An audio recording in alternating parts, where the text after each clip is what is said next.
बोले जा रहे हैं चालान को लेके 10,000 का चालान है, 15,000 का चालान है, बाइक सीज हो जाएगी, ये हो जाएगा, वो हो जाएगा। जो ओवर स्मार्ट से बड़ा स्मार्ट होता है।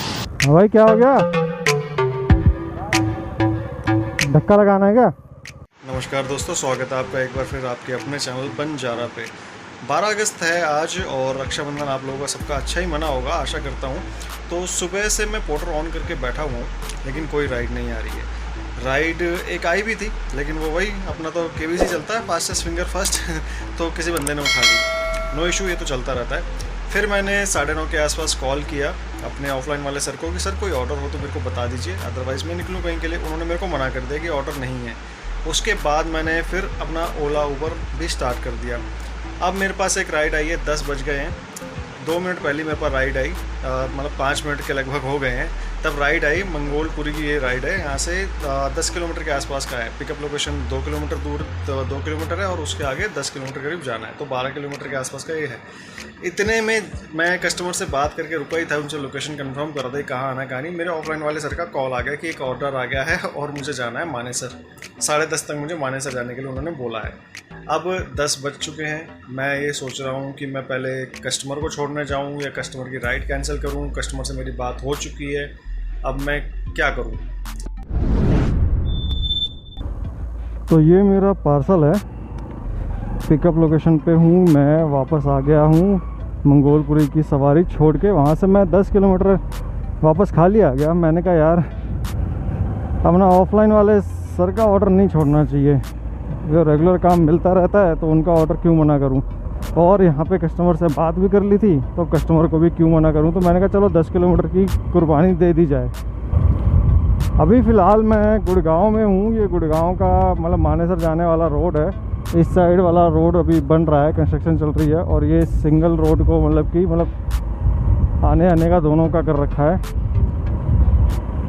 अब धीरे धीरे चल रहे हैं। धूप बहुत तेज़ है आज, बहुत तेज़ धूप हो रखी है। और मेरा पुराना वाला चश्मा तो खो ही गया है। वो यार बड़ा दुख होता है उसके बारे में याद कर करके।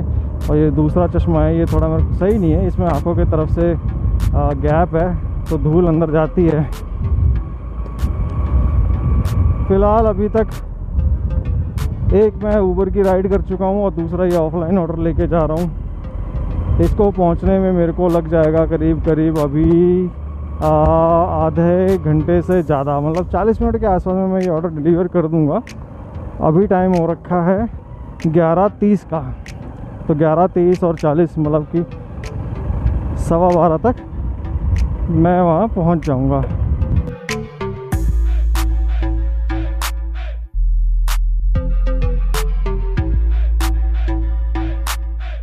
मानेसर का ऑर्डर मैं दे चुका हूँ। मानेसर का ऑर्डर देने के बाद अभी मैं सेक्टर 7 में ही बैठा हूँ, यहाँ पे जय श्री राम धर्म कांटा के पास।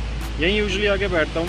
अब अभी बज रहा है 1:30 यार, लेकिन अब मेरे को इतना टाइम यहाँ पे आने में कैसे लग गया। बीच रास्ते में मुझे एक स्कूटी वाला, रैपिडो वाला भाई मिला। उसकी स्कूटी ख़राब हो गई थी, उसने सवारी बैठा रखी थी मानेसर की। वो आ रहा था पीरागढ़ी से, नाम मैं नहीं बताऊँगा क्योंकि उसने थोड़ा सा गलत किया मेरे साथ। तो उसने मुझे कहा कि भैया मेरी सवारी आगे ले जाओ, मानेसर की सवारी है, आप ले जाओ और इनसे 12 किलोमीटर की दूरी है, 100 रुपये ले लेना। अब उसने मुझे ये बोला, सवारी को मैंने बिठाया और सवारी को ले गया। फिर एक चीज़ और हुई, सवारी जो थी उन्होंने मैप लगा लिया अपने फ़ोन में और मैप उनको घुमा रहा है। कार वाला मैप लगा के वो चल रहे हैं और बाइक पे, और वो मैप उनको घुमा रहा है और मेरे को घुमा रहा है साथ में। 12 किलोमीटर का बोल के मेरे को 30 किलोमीटर घूमना पड़ गया। वहाँ से उन्होंने जो मैप देखा था हरसरू गांव से सीधा पेरिफेरल वे के पास लेके गए। वो पेरिफेरल वे से फिर वहाँ से घूम के फिर मानेसर होते हुए दोबारा उन्हें आना कहाँ था, आना ही इनका सेक्टर 5। पहले ही मुझे बोल देता भाई सेक्टर 5 जाना है, तो मैं छोड़ देता उन्हें आराम से। अब 30 किलोमीटर के फिर मुझे उनसे लेने पड़े 200 रुपये। तो ये 200 रुपये मेरे ये हुए और इस ऑर्डर के मेरे को मिलेंगे 450। और सुबह जो मैंने राइड की थी ऊबर की, वो फ़िलहाल अभी मैं यहाँ बैठा हुआ हूँ, किसी ऑर्डर का वेट कर रहा हूँ। ऑर्डर बज रहे हैं, लेकिन वही बजते ही कोई ना कोई उठा रहा है। तो वही चल रहा है, फास्टेस्ट फिंगर फर्स्ट मानेसर है भाई। अभी देखो कब तक ऑर्डर आता है कि नहीं आता। तो 2, 2:15 का टाइम हो गया है, अभी भी मैं मानेसर में ही बैठा हुआ हूँ। और अभी एक ऑर्डर बचा था, मैंने पिक भी कर लिया। 719 रुपये का ऑर्डर था। और जैसे ही मैं उसकी लोकेशन देख रहे थे कि जाना कहाँ है, गाज़ियाबाद का ऑर्डर था, गाज़ियाबाद जाना है। यहाँ से होता अराउंड 70 किलोमीटर के आसपास होता। मैंने पिक कर लिया था बड़ी मुश्किल से, तो पिक हुआ, ऑर्डर आया भी बड़ी मुश्किल से था। और फिर मैप ही देख रहा था पिकअप लोकेशन पे जाने वाला, तो इतने में बंदे ने ऑर्डर कैंसिल कर दिया। अब होप फॉर द बेस्ट, देखते हैं नेक्स्ट ऑर्डर मिलता है नहीं मिलता कि खाली आना पड़ता है घर, वेट करते हैं। एक ऑर्डर कैंसिल मतलब प्लेस करके बंदे ने कैंसिल कर दिया, उसके 5 मिनट भी नहीं बीते होंगे मेरे को दूसरा ऑर्डर मिल गया, सेम अमाउंट 719 रुपये, लेकिन डिलीवरी लोकेशन ये थोड़ी चेंज थी, इकोटेक 3 की। मैंने ऑर्डर पिक कर लिया, देखा तो पिकअप लोकेशन मेरी जानी पहचानी थी, और मैंने कस्टमर से बात करी तो ये वही कस्टमर निकले जिनका ऑर्डर मैं एक बार पहले भी लेके गया था। तो मैं सीधा पिकअप लोकेशन पे पहुंचा, 2.5 किलोमीटर पिकअप लोकेशन थी, ऑर्डर पिक किया और वहाँ से निकल गया। रूट मेरा है ये 74 किलोमीटर का, लगने हैं इसमें 2 घंटे, ऑलमोस्ट 2 घंटे लगने हैं पहुँचने में। फ़िलहाल मैं नोएडा में अभी यमुना एक्सप्रेस वे पे पहुँच चुका हूँ, 2 घंटे का रास्ता था मेरा, और अभी फ़िलहाल मेरे को आगे 18 किलोमीटर के आसपास और चलना है, बाकी मैं सारा रास्ता कवर कर चुका हूँ। बीच में मेरे साथ क्या हुआ, मैं वहाँ से गुड़गांव से मानेसर से निकला, गाड़ी में पेट्रोल कम ही था। पहले मैंने बताया था कि पहले मेरी गाड़ी रिजर्व पे लग गई थी, 30 किलोमीटर भाई साहब के चक्कर में घूमना पड़ा, तो इस वजह से मेरी पेट्रोल ख़त्म होने ही वाला था। मैं पेट्रोल पंप के पास आया, हीरो होंडा चौक पे, वहाँ मैंने 200 रुपये का पेट्रोल डलाया। अब 200 रुपये के पेट्रोल में हुआ क्या, मेरी गाड़ी आगे सिर्फ 20 किलोमीटर चलने के बाद ही रिजर्व पे लग गई। अब पेट्रोल पंप वाले ने कुछ घपला किया है, क्या किया है ये तो देखना वाली बात है, या मेरी गाड़ी ही एवरेज कम दे रही है। फ़िलहाल इसके बारे में मैं सोचूंगा घर पहुंच के। अभी मैं जा रहा हूं डिलीवरी लोकेशन पे, इकोटेक, वहां पे मुझे ढूंढना है कोई रिलायंस या ग्रोफर्स का, वो बताया था उन्होंने। और ये पीछे मेरे बैग में, जो बैग कह रहा हूँ मैं, पीछे जो बक्सा बंधा हुआ है उसमें है बिलिंग रोल, 100 बिलिंग रोल हैं, तो ये बिलिंग रोल मुझे वहाँ पे डिलीवर करने। पेमेंट मेरी वहीं होगी 719 रुपये की। तो चलते हैं डिलीवरी लोकेशन पे।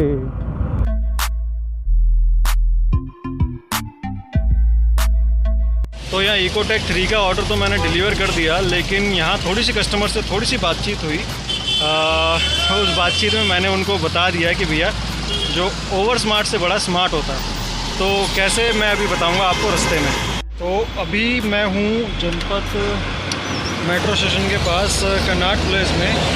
अब यहाँ मैं एक ऊबर लेके आया था, और मैं यहाँ से देखो घर ही निकलूँगा, क्योंकि मेरे पास अभी मेरे फ़ोन की बैटरी डाउन है, 19% बैटरी बची है, और घर मेरा अभी भी 30 किलोमीटर करीब है, तो मैं घर निकलता हूँ। तो भैया इकोटेक पे आधा पौना घंटा वेट करने के बाद मैंने सोचा यार अब तो घर ही निकलना चाहिए, घर निकल जाता हूँ। 55 किलोमीटर था वहाँ से मेरा घर। ओला पे मैंने अपनी होम लोकेशन लगा ली थी, रैपिडो मैंने चालू कर रखा था, लेकिन उस पर वहीं के वहीं और के सवारियाँ आई थी। पोर्टर पे कोई ऑर्डर बज नहीं रहा था, तो 6:15 साढ़े 6 के बीच में मैं वहाँ से निकल गया। ऊबर पे एक ऑर्डर आया, राइड आई, तो मैंने पिक नहीं की, और फिर मेरे दिमाग में आया यार ऊबर पे ही लगा लो लोकेशन। तो ऊबर पे लोकेशन लगाने के बाद मेरे को एक राइड आई, वो छोड़ी, उसके बाद एक और राइड मिली, वो छोड़ी, उसके बाद एक और राइड मिली, और अभी मैंने अपनी ऊबर की 4थी राइड यहाँ पे छोड़ी है। मतलब कि सुबह से तो ये 5वीं राइड थी, अभी इकोटेक से लेके यहाँ तक की मेरी 4थी राइड थी। जनपद के आसपास से मिली थी मुझे ये राइड। फिर अब मैं आपको बताने वाला था कि इकोटेक पे क्या हुआ। इकोटेक पे भैया ये हुआ कि कस्टमर अपने आप में ज़्यादा ही स्मार्टनेस दिखा रहे थे। उन्होंने मेरे को ये बोला कि व्हाट्सअप चैटिंग यहाँ बगल में शो हो रही होगी, कि उन्होंने, मैं ड्रॉप लोकेशन पे पहुँचा, बट वो कहते कि भैया इस लोकेशन पे आ जाओ। मैंने उन्हें साफ साफ लिख के भेज दिया नीचे कि 2.6 किलोमीटर्स है, 30 रुपये एक्स्ट्रा लूँगा।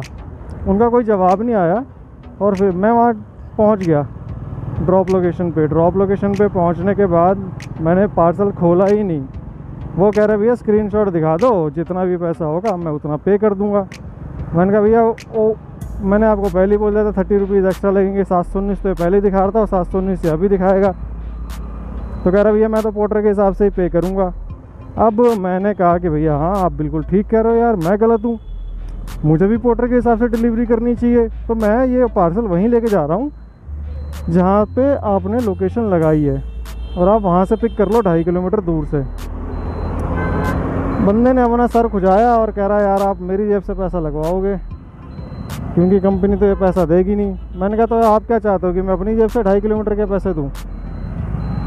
फिर उसने कुछ नहीं, थोड़ी देर बाद सोचा और मेरे को बोला ठीक है भैया पार्सल दो, मैं पेमेंट पूरी कर रहा हूँ। उसने मेरे को 750 रुपये कर दिए। तो कभी कभी टेढ़े बंदों के साथ टेढ़ा होना पड़ता है। सबसे बेस्ट तरीका मेरे को यही लगा है कि भैया अगर कोई भी कस्टमर ड्रॉप लोकेशन पे इधर उधर बुलाता है, आपके किलोमीटर ज़्यादा हो जाते हैं और आप उनको एक्स्ट्रा पैसे मांगो और वो देने से मना करे, बोले मैं तो पोर्टर के हिसाब से दूंगा, ऐप के हिसाब से दूंगा, तो आप भी उनको बोलना पोलाइटली, बड़े प्यार से कि ठीक है भैया जी आप ऐप के हिसाब से ही दो और मैं भी ऐप के हिसाब से डिलीवरी करूँगा, जहाँ पे डिलीवरी लोकेशन है आप वहाँ आगे पिक कर लीजिए। बात वहीं ख़त्म हो जाती है, बंदा अपने आप पैसे देगा। अब इसमें भी कुछ ज़्यादा चतुर्लिंगम होंगे, वो कहेंगे ठीक है जाओ वापस जाओ, मैं वहाँ से पिक करूँगा। फिर वो बोल देंगे भाई ठीक है आप 20 रुपये 30 रुपये जो भी एक्स्ट्रा मांग रहे थे आ जाओ, मैं यहाँ पे मैं दे दूँगा। तब आप उस टाइम पे थोड़ा और दिमाग चला लेना, बोल देना भैया अब अमाउंट हो गया डबल कि तूने लगा दिया मेरा चक्कर, अब यहाँ पे आके लेके जा, वरना पेटीएम का डबल अमाउंट पूरी पेमेंट के तो मैं आके देने आऊँ। तो ऐसा भी कभी कभी करना पड़ता है, ठीक है। अब ये बात पोर्टर को पता चले तो पोर्टर इस बारे में क्या कर रहा है क्या नहीं कर रहा आई डोंट नो, क्योंकि पोर्टर कहता है कि चलो भाई आधा से 1 किलोमीटर का डिस्टेंस है तो आप डिलीवर कर दो, लेकिन अगर डिस्टेंस 2, 2.5, 3 की 5 किलोमीटर का हो जाता है कभी कभी, तो उस केस में क्या करें? उस केस में ये करें, लेकिन पोलाइटली, बदतमीज़ी नहीं कस्टमर के साथ। तो ये तो रहा इसका। अब मैं अभी पहुंच रहा हूं अपने घर जाके फ्रेश होके आपसे दोबारा बात करूंगा, क्योंकि मैं गया हूं बहुत ज़्यादा थक, करीब चला लिए 250 किलोमीटर के आसपास गाड़ी आज।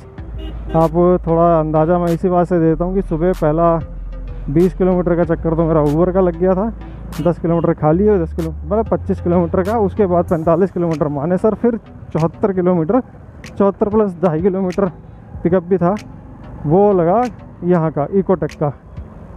और अभी मैं घर पहुँच रहने वाला हूँ, तो घर पहुँच के थोड़ी बहुत और बातें करूँगा चालान के बारे में, बहुत ज़्यादा इम्पोर्टेंट है वो। तो मेरा घर पहुँच के मैं आपको कमाई भी बताऊँगा और चालान के बारे में बात भी करूँगा। तो मिलते हैं थोड़ी देर में।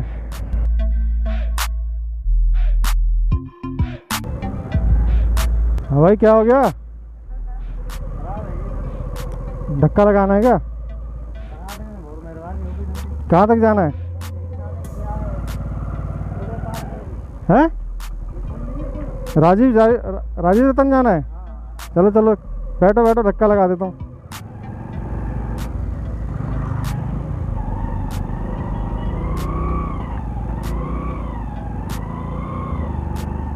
तो रात के 10 बज गए हैं और मैं अपने घर आके नहा धो के तैयार होके अब बैठा हूँ ये वीडियो ख़त्म करने के मकसद से। इसमें मैं भी आपको बता दूँ मेरे पूरे दिन की इनकम क्या हुई है।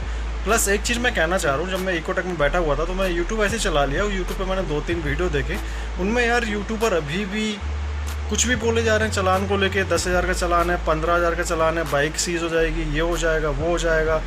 यार चलो माना ठीक है चालान है आपका, ये प्राइवेट गाड़ी आप प्राइवेट कमर्शियली यूज़ नहीं कर सकते, उस पर चालान है, लेकिन 2,000 का है।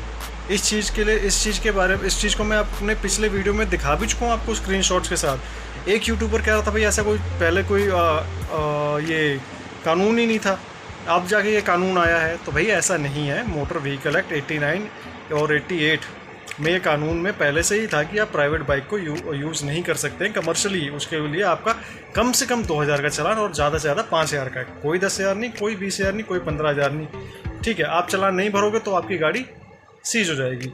ठीक है, या आप फिर कुछ बहसबाजी करोगे ट्रैफिक वालों से, तो उनके अंदर पावर होती है कि आप मिसबिहेव करोगे तो वो चालान को बढ़ा भी सकते हैं और गाड़ी भी सीज कर सकते हैं। लेकिन वो रीज़न लिखेंगे उस पर कि भाई क्यों चालान बढ़ाया है या क्यों सीज किया है। कमर्शियल यूज़ के लिए चालान आपका इतना ही है, और वो भी आपका नहीं होता यार। मैं आपको बताऊं, आप भी खुद ही गाड़ी गलत चलाओगे, मैं पिछले वीडियो में भी बता चुका हूँ, गाड़ी गलत चलाओगे तो आपको रोकेंगे और तभी आपके साथ कुछ ना कुछ होगा, अदरवाइज़ नहीं। मैंने आज 5 सवारियाँ बैठाई है ऊबर की, और सुबह बैठाई, फिर दोपहर में मतलब शाम के टाइम बैठाई हैं। कनॉट प्लेस जैसे एरिया में मैं सवारी को लेकर बैठा हूँ। अब दूर से ही पहचान में आया था कि सवारी बैठी हुई है पीछे, खास करके लेडीज़ के मामले में। तो लेडीज़ का आपको पता ही है, बाइक पे पीछे बिल्कुल पीछे होकर बैठना है उन्हें, और हेलमेट भी आपका पता ही, सवारी वाला हेलमेट लोग क्या यूज़ करते हैं। फिर बैग मेरा आगे लटका हुआ था और मेरे मोबाइल होल्डर पे मोबाइल लगा हुआ था। तो कोई भी समझ सकता है कि भैया ये ओला उबर या कुछ भी चला रहा है, बाइक टैक्सी का काम कर रहा है, ट्रैफिक वाले आराम से समझ जाते हैं। लेकिन जब तक मैं कोई रूल उनके सामने डेलिबरेटली नहीं तोड़ूंगा तो वो मुझे नहीं रोकेंगे। ऐसा मुझे खुद से भी लगता है यार कि मैं अगर गलती करूँगा तभी तो पकड़ा जाऊँगा। ठीक है, बाकी आज की कमाई ये हुई है कि ऊबर में मैंने टोटल आज 5 राइड मारी है। सारा कमीशन वगैरह काटने के बाद मेरे बच्चे हैं ऊबर में 409 रुपये। ऑफलाइन जो मेरा ऑफलाइन जो मेरा पार्सल था उसके मुझे मिले 450 रुपये। ऑफलाइन जो सवारी थी भैया वो थी 30 किलोमीटर वाली, उसके मुझे मिले 200 रुपये। और मेरा जो पोर्टर पे जो एक ही ऑर्डर किया मैंने, उसके बाद मुझे कोई ऑर्डर नहीं मिला, मानेसर से इकोटेक 3 वाला नोएडा वाला, तो उसके मुझे कमीशन काट के मिले 612 रुपये प्लस 30 रुपये मैंने उनसे एक्स्ट्रा लिए। तो वो 30 रुपये मैं साइड में रखता हूँ।